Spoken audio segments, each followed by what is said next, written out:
Hello students, welcome in KD classes. कैसे हैं आप सभी? तो आज हम वापस हैं एक साथ हमारी 10th क्लास के जेनेटिक्स टॉपिक का एक जो हमने पढ़ा था कि मेंडल जो हैं उन्होंने 3 लॉज दिए थे। 3 लॉज थे उनके, लॉज ऑफ इनहेरिटेंस। उसमें जो हमारा एक सेकंड लॉ है, प्रीवियस लेक्चर में हमने बात की थी लॉ ऑफ डोमिनेंस की।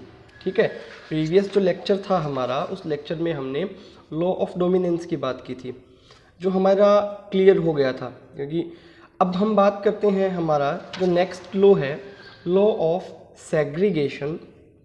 लॉ ऑफ सेग्रीगेशन, या हम इसे दूसरा नाम भी देते हैं law of purity of gametes.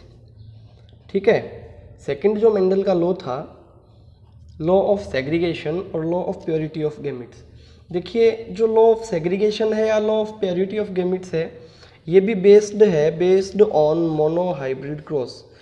Based on monohybrid cross कहने का मतलब हमने लास्ट लेक्चर में भी पढ़ा था कि इस लॉ को भी हम एक सिंगल कैरेक्टर के बेसिस पर समझ सकते हैं। ठीक है, मोनोहाइब्रिड क्रॉस का मतलब यही है कि जब किसी लॉ को आप सिंगल कैरेक्टर के बेस पे समझ सकते हैं, सिंगल कैरेक्टर के हाइब्रिडाइजेशन के बेसिस पे समझ पाएंगे, तो उस क्रॉस को आप मोनोहाइब्रिड क्रॉस कहेंगे। ठीक है, अब बात आती है कि इस लॉ की डेफिनेशन क्या है, क्या मतलब है इसका। देखिए, सबसे पहले आता है कि according to this law, during gamete formation from hybrid और heterozygous of F1 generation, both alleles separate or segregate to each other, therefore it is called law of segregation। यहाँ तक की बात हम समझते हैं। आपको याद हो तो हमने जो प्रीवियस लेक्चर में मोनोहाइब्रिड क्रॉस में पढ़ा कि हमने टोल प्लांट का क्रॉस, होमोजाइगस का क्रॉस ड्वार्फ के साथ करवाया था। हमें जो जितने भी सारे के सारे प्लांट्स मिले थे वो 100% 100% टोल प्लांट मिले थे। रिजल्ट था हमारा 100% टोल। लेकिन वो जो टोल प्लांट थे वो हाइब्रिड थे, मतलब वो जो टोल प्लांट थे वो हाइब्रिड थे, मतलब उसके अंदर एलिल्स दोनों कैरेक्टर के प्रेजेंट थे। टोल कैरेक्टर का एलिल भी प्रेजेंट था, ड्वार्फ कैरेक्टर का एलिल भी प्रेजेंट था। लेकिन जैसा कि हमने पढ़ा था कि एक ही कैरेक्टर अपने आप को एक्सप्रेस करेगा जिसे हम डोमिनेंट कहेंगे, दूसरा एक्सप्रेस नहीं करेगा जिसे रिसेसिव कहेंगे। ठीक है, तो यहाँ पर एक ने टोल ने अपने आप को एक्सप्रेस किया था और रिसेसिव ने नहीं किया था, इसलिए इसे हमने हाइब्रिड टोल नाम दिया था। ठीक है, अभी बात आती है हमारा जो सेकंड लॉ है उसमें कि ये कह रहे हैं कि जब हम क्या करेंगे, सेकंड लॉ में हम क्या करेंगे, जब जो F1 जनरेशन हमारी थी, F1 जनरेशन में हमारे जो प्लांट्स थे वो हाइब्रिड टोल थे। अब जो ये law of purity of gametes है या लॉ ऑफ सेग्रीगेशन है, इसमें हम क्या करेंगे, जो हमारी F1 जनरेशन है उसका क्रॉस वापस करवाएंगे। F1 जनरेशन का ही क्रॉस F1 जनरेशन के ही साथ करवाया जाएगा। ये भी F1 जनरेशन थी, ये भी F1 जनरेशन थी, मतलब F1 का क्रॉस F1 के साथ ही करवाया जा रहा है। तो इस लॉ में क्या कहा गया कि जब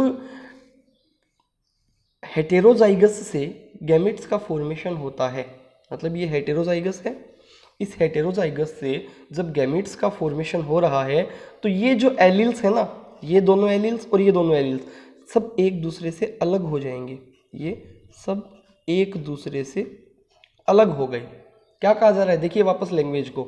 according to this law, during gamete formation from hybrid और हेटेरोजाइगस, हाइब्रिड या हेटेरोजाइगस से जो गैमेट फॉर्मेशन हो रहा है F1 जनरेशन से, तो वो जो एलिल्स हैं, बोथ एलिल्स सेपरेट और सेग्रीगेट, एलिल्स जो है वो एक दूसरे से अलग हो जाते हैं, इसलिए इस लॉ को हम लॉ ऑफ सेग्रीगेशन कह रहे हैं। ठीक है बेटा, आई होप सभी को समझ आ गया होगा। फिर क्या कहा जा रहा है, and each gamete carries one allele for each character, और वो जो हर एक एलिल है, 4 एलिल यहाँ हमारे पास हो गए हैं, यहाँ बहुत से होते हैं, हम सिर्फ 2 की बात कर रहे हैं तो 4 हो गए हैं, 4 एलिल्स हमारे पास हो गए हैं। तो हर एक जो एलिल है, हर एक जो एलिल है ये एक कैरेक्टर को कैरी करेगा। हर एक एलिल एक कैरेक्टर को कैरी करेगा, एकदम प्योर फॉर्म में कैरी कर रहा है। मतलब ये क्या है, कैपिटल T किसके लिए रेस्पॉन्सिबल है, टोल के लिए, तो ये टोल कैरेक्टर को कैरी कर रहा है। स्मॉल t ड्वार्फ के लिए रेस्पॉन्सिबल है, तो ये ड्वार्फिज्म को कैरेक्टर को कैरी करेगा, ये टॉल के कैरेक्टर को कैरी करेगा, ये ड्वार्फिज्म के कैरेक्टर को कैरी करेगा। मतलब क्या है, यहाँ पे कोई किसी टाइप का कोई कंफ्यूजन नहीं है, पता है कि ये जो एलील है ये इस कैरेक्टर को कैरी करने वाला है, इसलिए इसे हम क्या कह रहे हैं, purity of gametes. And each gamete carries one allele for each character, एक कैरेक्टर के लिए ईच एलील है, therefore it is also called as law of purity of gametes. ठीक है बेटा, वापस बात करें हम दो लॉ, इस जो सेकंड लॉ ऑफ इनहेरिटेंस है इसको दो नाम दिए गए हैं, लॉ ऑफ सेग्रीगेशन नाम दिया गया है, law of purity of gametes नाम दिया गया है। अब लॉ ऑफ सेग्रीगेशन और law of purity of gametes क्यों नाम दिया गया है इसकी हम बात कर रहे थे। वापस आपको रिवाइज करवाऊँ कि F1 जनरेशन जो थी, हेटेरोजाइगस जो प्लांट्स थे, उनसे जब गैमेट्स बनते हैं तो वो एलिल्स एक दूसरे से अलग हो जाते हैं, सेपरेट हो जाते हैं, इसलिए इसको लॉ ऑफ सेग्रीगेशन कहा था। और एक जो हर एक एलिल है वो एक कैरेक्टर को कैरी करता है, इसलिए इसे प्योरिटी ऑफ गैमेट्स नाम दिया था। ये तो है इस लॉ की डेफिनेशन। अब हमें बात करनी है इस लॉ को एग्जाम्पल से समझने की, क्योंकि बिना एग्जाम्पल के हम किसी भी टॉपिक को अच्छे से क्लियर नहीं कर पाते। तो हम बात करते हैं एग्जाम्पल की। एग्जाम्पल में ये पहले की बात बता रहा है, देखिए, if homozygous tall plant is crossed with homozygous dwarf plant then in F1 generation all plants were hybrid और हेटेरोजाइगस टॉल। ये जो पॉइंट है ये पिछले लॉ का पॉइंट है, ये आपको रिवाइज करवा रहा है कि क्या हुआ था। क्या हुआ था कि हमने होमोजाइगस टॉल प्लांट का क्रॉस होमोजाइगस ड्वार्फ के साथ करवाया था, याद आ रहा है। होमोजाइगस टॉल प्लांट का क्रॉस हमने होमोजाइगस ड्वार्फ के साथ करवाया था, तो हमें जो सारे के सारे प्लांट मिले थे, ऑल प्लांट्स वर हाइब्रिड और हेटेरोजाइगस टॉल। वापस आपको दिखाता हूँ, देखिए ये इसकी बात कर रहा है कि हमने जब होमोजाइगस का क्रॉस होमोजाइगस ड्वार्फ के साथ करवाया था, होमोजाइगस टॉल का क्रॉस होमोजाइगस ड्वार्फ के साथ करवाया था, तो जितने भी प्लांट्स थे वो सब हेटेरोजाइगस टॉल थे, 100% टॉल थे हेटेरोजाइगस। ठीक है, अब ये क्या कह रहा है, अभी ये कह रहा है in heterozygous condition both alleles are not contaminated with one another. मतलब हमने देखा ना कि F1 जनरेशन में जो कैरेक्टर थे, कैपिटल T जो कैरेक्टर थे ना, ये जनरेशन थी हाइब्रिड टॉल, तो इसमें एक्सप्रेस तो अपने आप को टॉल ने ही किया था, एक्सप्रेस तो अपने आप को टॉल ने ही किया था, लेकिन इसका मतलब ये नहीं है कि इसके कारण ये डिस्ट्रॉय हो गया या ख़त्म हो गया, नहीं, इसके कारण इसके ऊपर कोई इफेक्ट नहीं हुआ। इसके कारण इसके ऊपर सिर्फ इतना ही इफेक्ट हुआ कि टॉल की प्रेजेंस के कारण ड्वार्फिज्म का कैरेक्टर अपने आप को एक्सप्रेस नहीं कर पाया, जस्ट बस इतनी यहाँ पे बात खत्म हो गई। आगे टॉल के कैरेक्टर ने ड्वार्फ के कैरेक्टर को कहीं इफेक्ट नहीं किया। ठीक है, in heterozygous condition both alleles are not contaminated with one another at the time of gamete formation both alleles segregate from each other. जो हमने पहले ही बात कर ली कि जब गैमेट बनेंगे तो ये दोनों के दोनों एलील्स एक दूसरे से क्या हो जाएंगे, सेपरेट हो जाएंगे, अलग हो जाएंगे। ठीक है, and enters in different gametes, और अलग हो जाएंगे तो जो अलग अलग गैमेट्स बनेंगे उन अलग अलग गैमेट्स में चले जाएंगे। अब ये एक साथ नहीं रहेंगे, अब जब वापस गैमेट बन रहे हैं ना तो ये दोनों अलग अलग चले जाएंगे, अलग अलग गैमेट्स में एंटर हो जाएंगे। Due to this segregation dwarfism का जो कैरेक्टर है, अब देखिए F1 जनरेशन में ड्वार्फ कैरेक्टर ने अपने आप को एक्सप्रेस नहीं किया था। अब ये क्या कह रहा है कि जब ये कैरेक्टर एक दूसरे से अलग हो गई, जो टॉल कैरेक्टर है, ड्वार्फ कैरेक्टर और टॉल कैरेक्टर अलग अलग हो गई, तो जो ड्वार्फ का कैरेक्टर है वो अलग चला जाएगा, अलग चला जाएगा तो ड्वार्फ का कैरेक्टर अपने आप को शो करेगा, क्योंकि अब टॉल से अलग हो गया।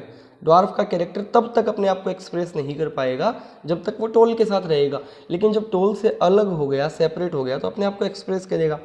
देखिए एग्जाम्पल को समझिए, ये हमारे पास एग्जाम्पल है। पहले हम बात करें इसकी, ये देखिए ये लास्ट F1 जनरेशन की बात कर रहा है, ये बात F1 जनरेशन की हो रही है। टॉल प्लांट था, ड्वार्फ प्लांट था, दोनों होमोजाइगस थे, दोनों का क्रॉस करवाया, सभी प्लांट्स जो थे वो हाइब्रिड टॉल बने थे F1 जनरेशन में, हेटेरोजाइगस टॉल थे। अब हेटेरोजाइगस टॉल का ही क्रॉस हम वापस हेटेरोजाइगस के साथ ही करवा दें। ये देखिए इस एग्जाम्पल में हेटेरोजाइगस टॉल है, ये भी हेटेरोजाइगस टॉल, ये भी हेटेरोजाइगस टॉल, हेटेरोजाइगस टॉल का क्रॉस हेटेरोजाइगस टॉल के साथ करवा दिया। एक फीमेल गैमेट है, एक मेल गैमेट है, इस साइन का मीन्स फीमेल है, इस साइन का मीन्स मेल है, तो ये फीमेल गैमेट हुआ, ये मेल गैमेट हुआ। फीमेल गैमेट मेल गैमेट का क्रॉस हमने करवाया, दोनों हाइब्रिड टोल थे, हेटेरोजाइगस थे। अब देखिए हमने ऊपर क्या पढ़ा, हमने ये पढ़ा ना कि दोनों एलील्स एक दूसरे से अलग अलग हो जाएंगे। तो ये दोनों एलील्स एक दूसरे से अलग अलग हो चुके हैं, ये भी अलग, ये भी अलग। और हमने ये भी पढ़ा कि जब क्रॉस होगा, गैमिट बनेंगे, तो ये एक दूसरे से अलग होकर अलग अलग गैमिट्स में चले जाएंगे। कैसे, देखिए इसका क्रॉस इस प्लांट के इसके साथ हुआ, ये एलील इस एलील के साथ जुड़ गया, ठीक है, ये एलील इस एलील के साथ जुड़ा तो प्योर टोल बन गया। कौन सा टोल हुआ ये? Pure toll, homozygous. क्यों? क्योंकि दोनों एलील सेम है। फिर इसका यदि क्रॉस इसके साथ हुआ तो ये तो था कैपिटल टी, इधर से आया ये स्मॉल टी, ये फिर से हाइब्रिड टोल। फिर जब इसका क्रॉस इसके साथ करवाया गया तो ये स्मॉल टी, ये कैपिटल टी, फिर से हाइब्रिड टोल। याद ये रखना है आपको, जब सिर्फ आप एक कैरेक्टर की बात कर रहे हो तो टोल कैरेक्टर को पहले लिखोगे, या हम यूं कहें डोमिनेंट कैरेक्टर को पहले लिखेंगे। अब यहाँ पर डोमिनेंट कैरेक्टर कैपिटल टी है तो कैपिटल टी को पहले लिखा जाएगा, रिसेसिव को बाद में लिखा जाएगा, ठीक है। तो ये वापस से हाइब्रिड टोल। और इसका क्रॉस जब इसके साथ करवाया गया, एक मिनट, जब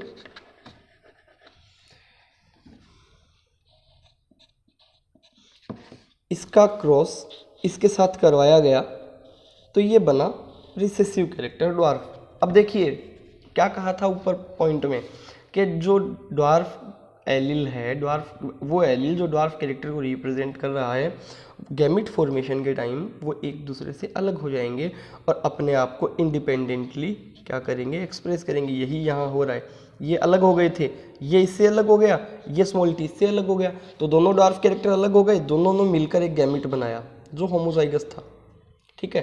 तो इस तरह से हमें ये प्लांट्स मिले। वापस समझिए क्या हुआ, गैमिट फॉर्मेशन के टाइम पर दोनों एलील्स एक दूसरे से सेपरेट हुए, सब अलग अलग जनरेशन में चले गए, सब अलग अलग जनरेशन में चले गए। तो पहला जो प्लांट हमें मिला वो था प्योर टोल, दो जो मिले वो थे हाइब्रिड टोल, तीसरा जो मिला वो था रिसेसिव होमोजाइगस, ठीक है, रिसेसिव होमोजाइगस मतलब ड्वार्फ, ये हुआ, ठीक है। अब देखिए हम बात एग्जाम में क्वेश्चन, ये हमारी F2 जनरेशन हो गई है, ये हमारी कौन सी जनरेशन हो गई है? F2 generation.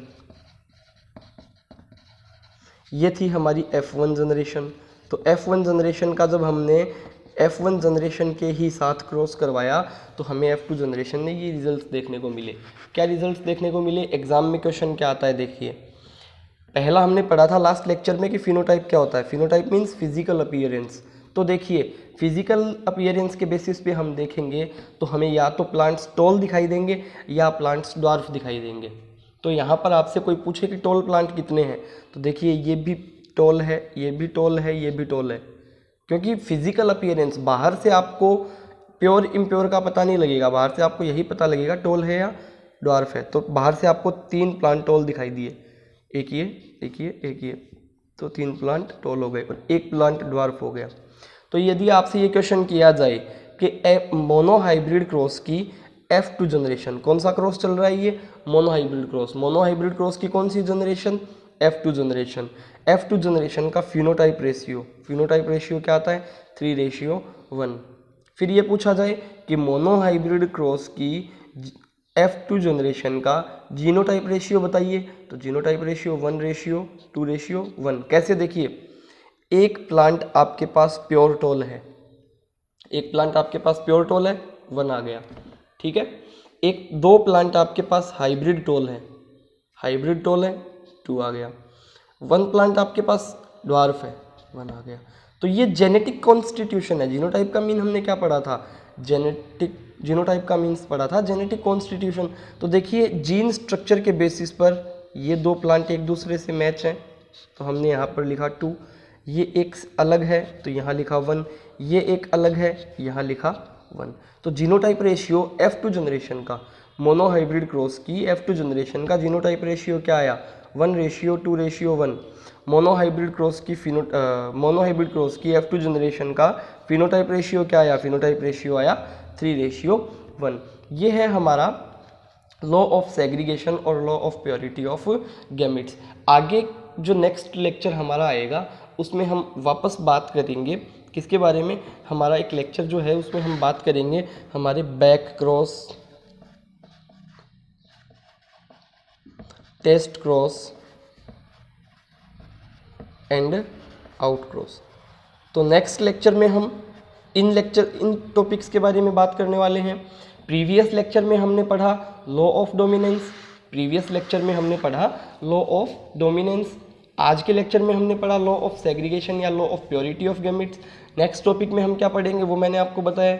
आज आप इस टॉपिक को अच्छे से क्लियर कीजिए, प्रीवियस जो लेक्चर है उसको भी क्लियर कीजिए। उसके बाद जो नेक्स्ट आने वाला आपका लॉ है, जो नेक्स्ट लेक्चर में हम बात करेंगे, ताकि वो आपको इजीली क्लियर हो सके। कोई भी यदि किसी टाइप की किसी स्टूडेंट की क्वेरी रहती है तो आप मुझे कमेंट बॉक्स में लिख भेजिए, मैं आपकी क्वेरीज को दूर करूँगा। Thank you, have a nice day, goodbye. Please subscribe my channel and press the bell icon to get new notifications related to videos. Thank you again.